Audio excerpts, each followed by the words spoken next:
బట్టి విక్రమార్క గారు, గౌరవ మంత్రివర్యులు, గౌరవ శాసన మండలి మరియు శాసనసభ సభ్యులు, ప్రజాప్రతినిధులు, మేయర్ గారు, అన్ని జిల్లాల నుండి వచ్చిన ప్రియమైన అక్క చెల్లెళ్ళు, నా తోటి అధికారులు, మీడియా మిత్రులు అందరికీ నా నమస్కారం. మీ అందరికీ స్వాగతం, సుస్వాగతం. అంతర్జాతీయ మహిళా దినోత్సవ శుభాకాంక్షలు. ఈరోజు ప్రపంచ దేశాలన్నీ అంతర్జాతీయ మహిళా దినోత్సవాన్ని జరుపుకుంటున్నాయి.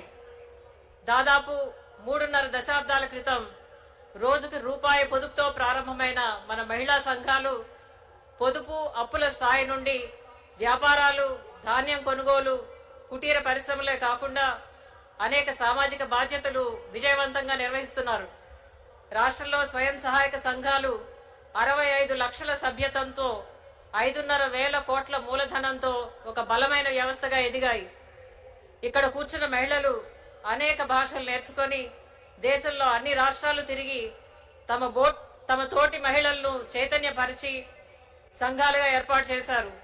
ప్రధానమంత్రులతో పాటు ఢిల్లీలో అనేక నాయకుల్ని కలవడమే కాకుండా ఐఏఎస్, ఐపీఎస్ అధికారులకు కూడా పాఠాలు నేర్పించి తమ సత్తాను చాటుకున్నారు.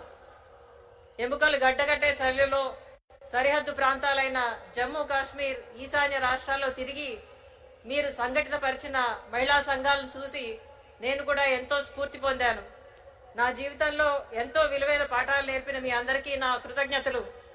తెలంగాణ మహిళలను కోటీశ్వర్లుగా, పారిశ్రామికవేత్తలుగా, వ్యాపారవేత్తలుగా, సమాజంలో ఆర్థిక, సామాజిక, సాంస్కృతిక రంగాల్లో తిరుగులేని శక్తులుగా తయారు చేయాలని ప్రభుత్వం కంకణం కట్టుకుంది.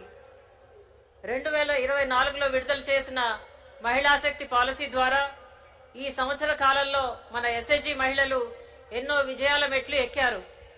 ఈరోజు గౌరవ ముఖ్యమంత్రి వర్యులు విడుదల చేసే ఇందిరా మహిళా శక్తి 2025 ఈ పరంపరలో మరొక సువర్ణ అధ్యాయం ప్రారంభిస్తుందనడంలో ఎటువంటి సందేహం లేదు.